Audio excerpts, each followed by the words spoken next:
गुरु जी को मेरा दिल से प्रणाम। आपकी सुनत को मेरा जय गुरु जी।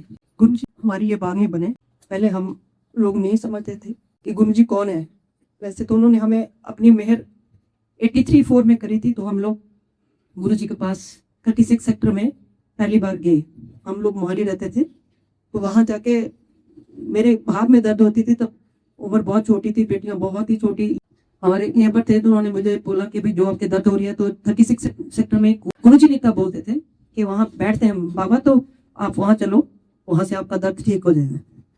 और जैसे हम पहली बार गए, 9-10 बजे का टाइम था। गुरु जी छोटा सा रूम था, बहुत बड़ा तो नहीं था, साइज तो मुझे नहीं पता, पर छोटा था और बड़ा गद्दा उसमें बिछा हुआ था। गुरु जी वहां बैठे थे, 4-5 लोग हम लोग टोटल होंगे उस दिन। हमने जाके जैसे, तब तो ये भी नहीं पता था, मेरे को लगता हमने मत्था टेका उनके यहाँ। मत्था टेक के तो उन्होंने किसी को बोला या पता नहीं, मैं गई किचन से, हम 6 गिलास पानी के लेके आए, हमने उनको दिया, वो उन्होंने माला टिप करी उसमें, और मुंह के पास कुछ बोलते थे, तो हमने ना ध्यान दिया, ना हमें पता था क्या बोला उन्होंने, पर वो जल में तब पानी बोलते थे, पीने को दिया। हमने पिया, उस पानी से बहुत अच्छी खुशबू आ रही थी, और हम लोग 2-3 महीने यही सोचते रहे गुरु जी डेली नया परफ्यूम लगाते हैं, क्योंकि तब पता ही नहीं था कि ये परफ्यूम है या महाराज की अपनी खुशबू है, अमृत है, ये कुछ भी हमें मालूम नहीं था। तो ऐसे ही जाते रहे। फिर बीच उस दिन से या 2-3 दिन के बाद में गुरु जी ने बोला चाय बना के लेके आओ। मैं किचन में गई, वहां पे एक सरदार जी होते थे, लड़का, तो उन्होंने मुझे बोला कि हाँ ऐसे ऐसे चाय बनाई। तभी चाय भी हम 6 गिलास लेके गई मैं, क्योंकि एक ही ट्रे होती थी, तो वहां पे स्टील के गिलास होते थे, तो पहला गिलास हम गुरु जी को देते थे, और बाकी फिर 5-6 जो लोग बैठे थे उनको चाय देते थे। जल प्रसाद भी ऐसे होता था, और हम नॉर्मली गप्पे मारते थे जैसे आम बंदे के साथ बोलते हैं, और गद्दे पे वही मेरी बच्चियां बैठती थी। तब हमें इन्होंने पता नहीं लगने दिया कि ये कौन है। हम ऐसे ही जाते रहे 5-6 महीने, रोज रूटीन। मेरे हस्बैंड तो हमें 10-11 बजे घर छोड़ के उसके बाद फिर आते थे गुरु जी के पास। रोज तो नहीं, पर वो बोलते थे मैंने यहाँ जाना है, यहाँ जाना। हमारे पास स्कूटर होता था, तो वो गुरु जी को साथ लेके जाते थे। और शाम को भी अक्सर मिस्टर भारद्वाज होते थे, तो गुरु जी इनके स्कूटर में बैठ के उनके घर जाया करते थे। ये उनको दोस्तों की तरह मानते थे, जैसे उम्र में ये बड़े थे, वो छोटे थे गुरु जी।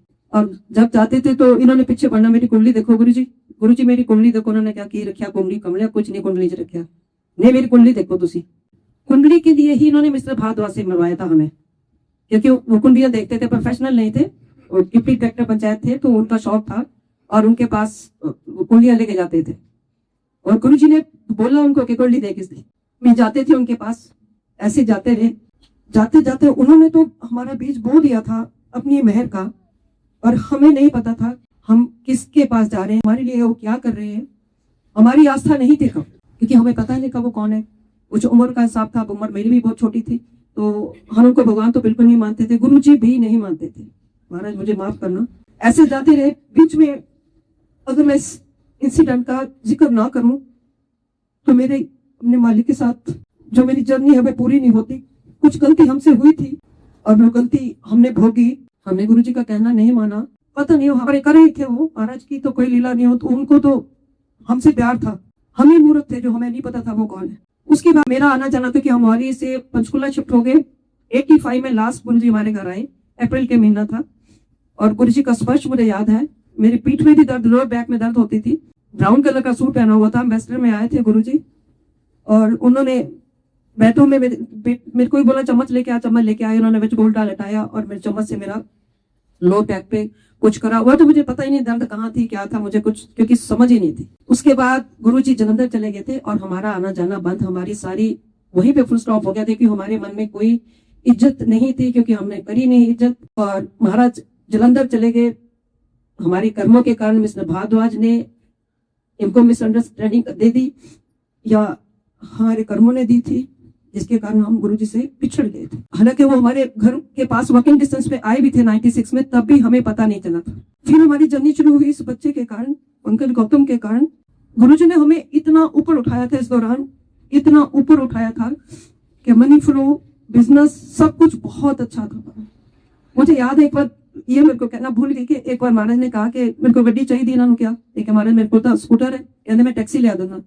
टैक्सी लेके जिस दिन ये 8-9 बजे गए थे, लिपिका मेरी बेटी इनके साथ थी, रैंप पे खड़े थे, और वो 2 कनाल का घर था। रैंप पे खड़े तो इनको बोलते कुछ मांग ले तू, लेकिन नहीं, मैंने बस आशीर्वाद चाहिए था बोले जी।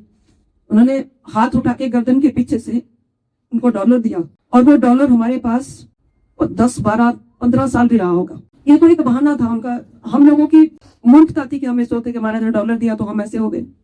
उनकी कृपा तो हम जान ही नहीं पाते, उनको महसूस ही नहीं कर पाते कि वे कौन है। तब हम सोचते थे उसके कारण पर महाराज ने हमें इतना ऊपर उठाया, मनी फ्लो बहुत दिया और बिजनेस बहुत फ्लरिश हुआ हमारा।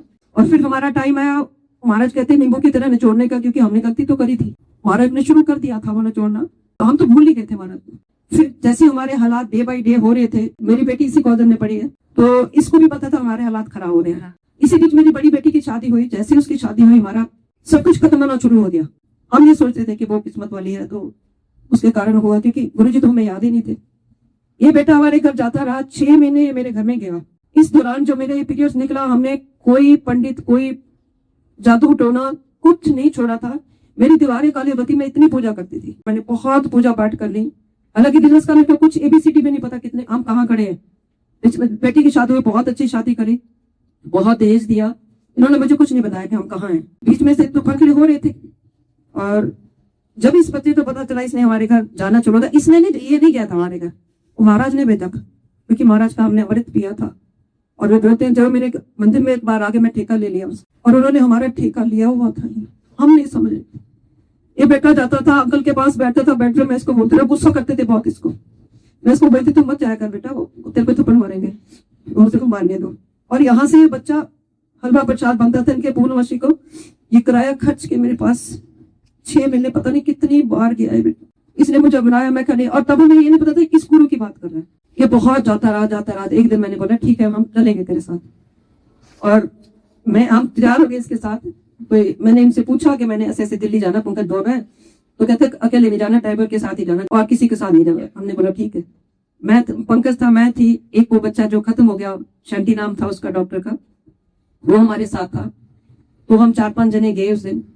जैसे मैं एंटर करी एम्पायर स्टेट में, देखा महाराज की फोटो लगी हुई है, तो मैंने पंकज को बहुत बोलना शुरू कर दिया, कहाँ लेके आ गया, ये गुरुजी को तो मैं मिली हूँ। बस फर्क ये था कि महाराज के बाल वहां नहीं थे, लेकिन जो हमने गुरुजी को देखा तो उसमें पूरे बाल थे और लुंगी लगाए रखते थे, जैसे छोटी उम्र के लड़के होते ऐसे थे। और वहां उनके जाके बाल बिल्कुल नहीं थे। और मैं सोचू मैं तब बड़ा उनका कोई अच्छा ही मिल गया ना, ये तो खतड़ी करे हो रहा थे कुछ भी, महाराज माफ करना मैनू। क्या महाराज वहां बैठे थे, जा किचन के आगे बैठते, इन बच्चों ने पाँव का हाथ लगाया, हमने भी लगाया, मैंने, मेरी बेटी ने भी लगाया। मैं दीवार के डोर लगा के बैठ गई। गुरुजी देख रहे थे, हम गए तो मैंने पहले नहीं मिली, बड़े उससे उठी के हाँ गुरुजी मैं 36 सेक्टर मिली। और उन्होंने डांटते कहते उठे बैठे, मेरा बहुत ज्यादा दिमाग खराब। और मेरी बेटी ने बहुत गुस्सा आया कि मम्मी चलो नहीं जाना है, इस बंदे ने तमीज नहीं बोलने दिया है, ये है वो है। तो बैठे रहे, खैर बैठे रहे। इतने में महाराज अंदर के तो चोला चेंज करके आए जैसे, और हम वहां बैठे थे जहाँ पे शब्द लगते थे, सरदार जी लगाते थे, पता नहीं वहां बैठे हम। ये दोनों बच्चे भी हमारे साथ थे। इतने में इसकी जम्मू कश्मीर वाली जो थी लेडी का नाम मुझे याद नहीं आ रहा, महबूबा, हाँ वो बैठी, आके बैठी। और मेनका गांधी आई, जो शब्द भी लगे हुए थे गुरबाणी के, क्योंकि गुरुजी गुरबाणी लगाते थे 36 सेक्टर में भी। जब वहां वो मेनका आई, उसने लटे दी चादर लगाया था, वहां से और दिमाग खराब। इतने में संगत आनी शुरू हुई, किसी ने पाँव गुरुजी के धुआने, और ये तो आगे बबुल्ला हो रही है लड़की के भी, नहीं चलो यहाँ से, यहाँ टाइम वेस्ट है, कुछ नहीं है यहाँ, कोई गुरुजी वाला कोई वो नहीं है। और मैं पंकज को ही गुस्सा करी, दूसरे को तो नहीं, पंकज को गुस्सा करी कि नहीं बेटी कहाँ लेके आए, कहना आंटी बैठो तो सीट बैठो। इतने में गुरुजी, जैसे हमने पहली बार जब मत्था टेका था, तो मैं मूर्ख उनको बोलती हूँ, मैं इन्होंने बच्चों की आस्था थी, तो मैं महाराज एक कुड़ी ने बाहर जाना है, आशीर्वाद दो। मैंने कहते आशीर्वाद है तो मैं इतना डांटता, जो मैं उनको कुछ अभी नहीं दस रहे ही कर दिए है। मैं कह ये BDS 32 दंदा का शर्मनाश करती है, बहुत तकलीफ हो गई। जब हम बैठे थे तो गुरुजी ने अपने जहाँ सिंहासन पर बैठे थे, मुझे शंकी ने बोला, उन्होंने इशारा किया हमें बुलाने के लिए। उनके लिपिका को बोला मैडम बुला रही है, क्या हमने जाना नहीं। उन्होंने दूसरी बार फिर इशारा किया और उन्होंने कहा आंटी जाओ। दूसरी बार बुलाने से मैं और हम तो दोनों माँ बेटी पीट करके बैठ गए उनकी तरफ को, और बुलाया। जब खैर हम गए उनके पास, मत्था टेका, फिर मैंने वही अपनी भगवान जी के बेटी ने बाहर जाना है, यदि शादी नहीं है, बाहर जाना है, बाहर जाना चाह रही है, इन्होंने आशीर्वाद दो, कहते आशीर्वाद है। फिर उन्होंने कहा गुरुजी ने वो खोनी है, अगली नहीं खोनी, कहते तू ब्याह कर कुड़ी का। फिर मेरा दिमाग खराब, रोटी खानो तकलीफ हो रही है, और गुरुजी कह रहे शादी कर। मैं कहती कितों कर देनी शादी। खैर मत्था टेका जी। उस दिन बच्चों को ये बोलते थे पहले बद्दी वाले जाओ, उस दिन मुझे याद है उन्होंने बोला पंचकूले वाले जाओ। मत्था टेकन तो बाद जैसे हम आए, फिर क्लेश वही करके आए, पंकज के साथ क्यों लेके गया, और रात 4:45 या 5 बजे हम बस स्टैंड, पहले उस बच्चे को छोड़ा, कहीं पता नहीं कौन से सेक्टर में रहता था वो, और बस स्टैंड पे हमने पंकज को छोड़ा था। पंकज को छोड़ा, जैसे ही हमने पंकज को छोड़ा हमारी गाड़ी की क्लच वायर टूटी। वो ड्राइवर ने बोला तो गाड़ी तो चलेगी नहीं। पंकज को हमने बस स्टैंड छोड़ दिया और वो बोलता जी गाड़ी नहीं चलेगी। मेरे पास तो मोबाइल भी नहीं था, तब ड्राइवर के पास था, तो हमने घर फोन किया, इनको बोला कि ऐसे ऐसे गाड़ी खराब हो गई, वो तो गाड़ी छोड़ दो वहीं पे ड्राइवर को साथ और ऑटो करके आ जाओ। मैं जैसे ऑटो में बैठी उस दिन से मुझे बुखार होना शुरू हो गया। वहां पे मुझे महाराज जी का छोटा सा स्वरूप भी मिला था, पहली बार ब्लू कलर का था, लाइट्स बहुत पतला सा कागज का बना हुआ था। जैसे मैंने वो आके बिना किसी इज्जत के उसको अपने साइड बोर्ड पे रखा और आके इनके पास बोलने लगी कि वही गुरु जी है, वो है वो है। 8-10 दिन खूब चर्चा करी हमने, अपने कर्म और बढ़ाए बुरे। तो इन्होंने बोला क्यों गए थे, मैं कहा कोई नहीं, चलो पंकज ने बोला जाए थे हम जाए। जब 8-10 दिन बुखार नहीं तो मेरे को बेटी बोलती मम्मी भी उन्हें कोई शक्ति होगी, तुसी माफी मांग लो, क्या पता वो सच्ची गुरु जी है। मैंने चोरी से माफी मांगी गुरु जी से। तो मैं कहा महाराज मैं तो इंसान हूँ, आप अगर आप भगवान है या आप गुरु जी हैं तो मेरा बुखार उतार दो। मेरा बुखार उतर गया। 15-20 दिन के बाद लिपिका ने स्केच बनाने शुरू कर दिया। स्केच बनाने शुरू करते हैं। पंकज कभी जाता था हमारे पास, इसकी क्लिनिक में भी गया तो इसने कुछ इनकम्प्लीट सा इसका स्केच था। पंकज ने पहली बार जब दिखाया था तो आंखों को देख के लिपिका बोलती भैया मैंने ना इनको कहीं देखा है। कहते इसको नहीं पता था कि हम तो मिले हुए थे गुरु जी से, हम इस पंकज को तो पता ही नहीं था। फिर इसने गुरु जी के स्केच बनाने शुरू करे और इन्होंने जब भी जाना उन्होंने हमसे पूछना, लिपिका को बोलना चल मम्मी को बोल जाना वहां दिल्ली जाना। हमने बोला नहीं जाना। एक दिन फिर वो स्केच बना रही थी, कहती मेरे ना मैं स्केच बना रही हूँ, मेरा स्केच लेना भैया। लास्ट स्केच था इसका। वो काफी देर वो यहाँ मंदिर में लगा रहा था। एक तरफ गुरु नानक देव थे, एक तरफ थे साईं बाबा और बीच में गुरु जी थे। हालांकि ये तो साइंस स्टूडेंट थी तो इसको तो ड्राइंग आती भी नहीं थी, पर इसने बहुत अच्छा बनाया था। वो पंकज लेके गया वहां पे और जब जैसे इसने मत्था टेका या बाद में लंगर के बाद इसने उस स्केच दिखाया गुरु जी को कि गुरु जी ये विशिष्ट साहब की बेटी है। पता नहीं इसको क्या उन्होंने गले वाला कि नहीं क्या है तब इन्होंने पता, पर उन्होंने कहा हाँ है विशिष्ट की बड़ी। कहते ये उन्होंने बनाया, कहते काम में कहने के उनको एहो जी चीजा वो नहीं बनाई दी। इस पते 11 बजे फोन आया, पता नहीं कितने बजे फोन आया कि लिपिका ऐसे ऐसे बोला गुरु जी ने। उसके ठीक है, कहते मैं नहीं बनाऊंगी, क्योंकि आस्था तब भी नहीं थी। इतने में बड़ी बेटी की शादी हो गई थी, इसको छोटी को ताकि मैंने बाहर जाना। फिर इसकी लिए कुली थी तो बोलती तू ऐसे कर, तू शादी बाहर वाले किसी से कर ले। तो मैंने पेपर में निकलवाया, 2 बार निकलवाया और उस पर लिख दिया कि बिना दहेज के हमने शादी करनी। बेटी मेरी इसकी बेटियां सो गई थी कि ऐसे ऐसे वो अप्लाई ना करे जिसको दहेज चाहिए और जिसको नहीं चाहिए खाली वही अप्लाई करे। तो आई तो है लेटर, बहुत ज्यादा तो नहीं आई पर आई थी। उसमें वो लेटर भी आई थी जिससे इसकी शादी हुई। तब ये एग्जेक्टिव मजिस्ट्रेट थे लगे हुए शिमला में, लड़का IAS था। तो मैंने उनको लेटर डाली, क्योंकि पता फोन ज्यादा नहीं होते थे। मैंने लेटर डाली तो उनका जवाब आया कि भाई आप शिमला आ सकते हैं। मैंने फोटो भेज दी थी बेटी की और उन्होंने फोटो उनको ठीक लगी थी तो उन्होंने बोला शिमला हम मिल लेते। और मैं उनको बोलती मैं शिमला हम आ नहीं सकते क्योंकि मेरे को बहुत उल्टियां आती, मैं नहीं पहाड़ में नहीं आ सकती। तो वो बेचारे क्या बोलते, महाराज ने देखो कि उनकी प्लानिंग थी लंबी, तो उन्होंने बोला हम आएंगे पंचकुला, आप मत आओ। वो हमारे घर आए, उन्होंने तो वही पे यस कर दी थी। तब हमें ये था, ये बेटी बढ़ती थी, मैंने वो थोड़ा सा तब मोटा था बेटा, तो पर हमारे दिमाग में वो नहीं था कि वो मोटा है। पर वैसे बोलती मैंने अभी शादी नहीं करनी। फिर हमने जब कुंडली मिलाई तो कुंडली मिली नहीं। इनकी कुंडली मिलने में उनकी राशि जो मैत्री होनी चाहिए वो मैत्री नहीं थी। हमने जवाब दे दिया कि भाई उनकी कुंडली नहीं मिल रही। और महाराज की प्लानिंग थी क्योंकि उन्होंने रिश्ता वहीं करवाना था। वो बार बार, हम कुछ भी नहीं थे, वो महाराज की प्रसाद था जो उन्होंने हमें दिया उस बच्चे के रूप में। हम नकार रहे थे उसको, हमने कहा नहीं करना क्योंकि इसके ग्रह नहीं मिले। उनके 2 रिश्तेदारों का और को फोन आया मुझे, आप मना क्यों कर रहे हैं?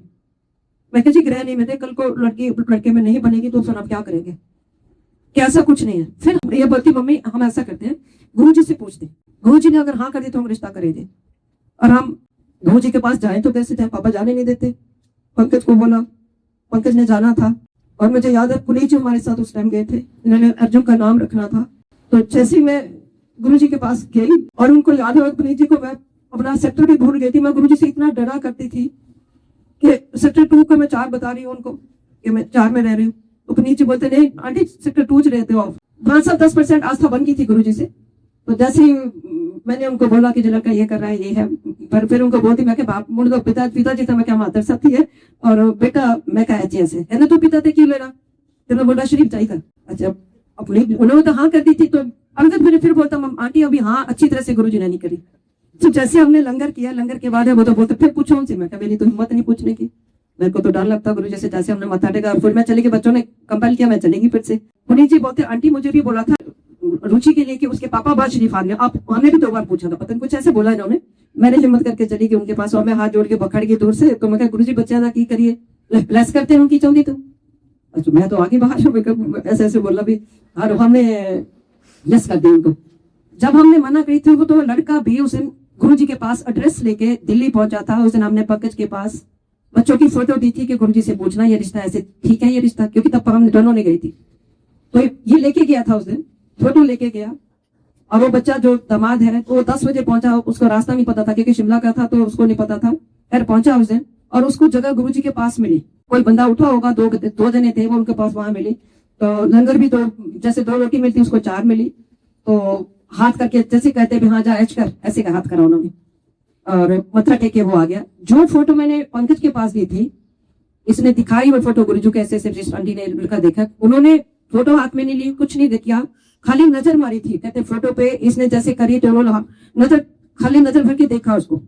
और तब उन्होंने बोला था कि कुड़ी को अगले हफ्ते लेके आओ। और फिर नेक्स्ट वीक हम जब गए थे हमने फिर उसके बाद यस करी थी। और उस जो फोटो थी इसकी रोका जनवरी में हुआ था, शादी नवंबर में हुई। तब तक वो फोटो जो है वापस लेके आया पंकज, उससे इतनी फ्रेग्रेंस आ गई थी कि मुझे वो फोटो दोनों बच्चों की मंदिर में रखनी पड़ी। जैसे इनकी शादी हुई तो वो फ्रेग्रेंस खत्म थी। फिर महाराज ने इतना ब्लेस किया।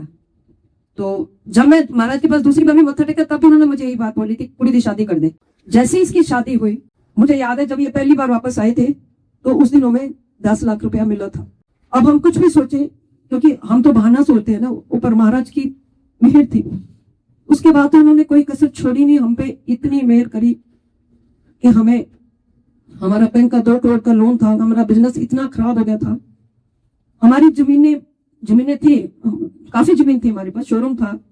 तो जब हम पहले बेचना चाहते थे कि हम बैंक को दे दे वापस, तब वो जमीन बिकती नहीं थी। जो करोड़ों की जमीन थी वो लाख बोलते थे, लाख की थी। जो हजारों में कहते थे तब जमीन का इतना रेट भी नहीं था क्योंकि हमें तो 1 करोड़ का लोन था और 2 करोड़ बन गया था उसका। तो जैसे महाराज के पास ये सोही में भी आए थे, फिर 1 हफ्ते के बाद वहां भी हम गए।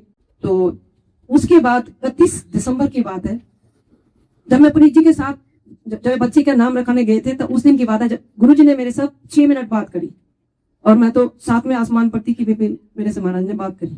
और उस दिन मैंने बोला जी ऐसे ऐसे हमारे बैंक का लोन है, सब कुछ मैंने बताया। तो कितने थोड़ी जमीन, मैंने जी हिमाचल च भी है, चंडीगढ़ भी है, हरियाणा च भी है, पंजाब च भी है। दस्या मैं उन्होंने हिमाचल च कितने, मैं कहा नालागढ़ जमीन है। कितने पैसे चाहते तुसी? मैं कहा जिन्हें तुसी कवा दोगे गुरु जी। कहते कितने तुम जो, मैं कहा जो मार्केट रेट होएगा गुरु जी वही। कोई कौशल बताती है कहते जमीन बकौल है थोड़ी। 1 हफ्ते के बाद हमारी जमीन जो हम 70 लाख में भी देना चाहते थे, 1 करोड़ की वो जमीन बिकी। और 31 दिसंबर शाम की बात है, वो बंदा जो जिसने ली थी तो 5 लाख रुपया हमें टोकन मनी देके गया। टोकन मनी देके गया तो हमने वो जमीन जैसे बिकी। हम 8 अप्रैल को हमारी लास्ट कुछ जमीन हमने बेची, नालागढ़ में थी थोड़ी और वहां पे भी बेची। तो हमारा जो शोरूम था वो भी फ्लैक्स था, सब कुछ स्व घर के। हमारा हालात बहुत खराब थे। महाराज ने ना हमारा कुछ चीज की नीलामी होने दी और ना ही हमें ये हुआ कि हमें रोटी नहीं मिल रही। वो जमीन हमारी 1 बिकी, उसके करोड़ हमें आया, हमने बैंक को 2 करोड़ दिया। दूसरी जमीन बिकी, 2 बैंक को दिया हमने। लास्ट मुझे याद है 8 अप्रैल को हमने लास्ट बैंक की किस्त जिस दिन मैं साइन करने गई थी तो महाराज ने हमारा लोन उतार दिया था। इसी दौरान हमारे रोटी को तो पैसे थे, बिजनेस हमारे पास पोल्ट्री फार्म भी था, तब पोल्ट्री फार्म चल रहा था। तो हमने पोल्ट्री फार्म का भी कुछ हिस्सा बेचा था, तब उसे हमने बैंक का लोन दिया। महाराज ने हमारी सारी जो जिम्मेवारी थी वो खत्म करवा के हमें ABCD करवाई। और देखो वो जो जमीन जो हमने बेची थी उसकी आधी की रजिस्ट्री हुई, आधी की रजिस्ट्री नहीं हुई। पता नहीं क्या था उस जमीन में ऐसा। और आज वो जो जमीन आधी है उससे मैं बहुत अच्छा किराया आ रहा है।